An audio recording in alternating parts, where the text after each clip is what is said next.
Anna dwi, a dwi'n fyfyrwraig ail flwyddyn ym Mhrifysgol Caerdydd yn astudio gradd cyd-anrhydedd yn y gyfraith a'r Gymraeg. Erbyn hyn, mae'r gradd dwi'n astudio yn cael ei gynnig 100% trwy gyfrwng Gymraeg sy'n newyddion gwych. Felly, mae yna fodd ymgeisio am ysgoloriaeth at 1,000 o bunnau, sef ysgoloriaeth hael iawn William Salisbury. Fi sy'n ddigon ffodus i ennill ysgoloriaeth cymhelliant y Coleg Cymraeg, sy'n werth 1,500 o bunnau, ac fel myfyrwraig yn y brifddinas, mae bob ceiniog yn helpu'r achos.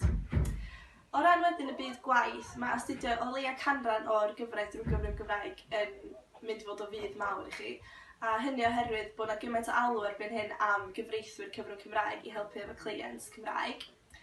Hefyd, erbyn hyn, mae holl ddeddfwriaeth sy'n cael ei wneud yn y cynulliad yn gorfod cael ei gyhoeddi yn ddwyieithog, sydd felly yn helpu cyfreithwyr i ddeall, darllen a drafftio'r gyfraith drwy gyfrwng Gymraeg.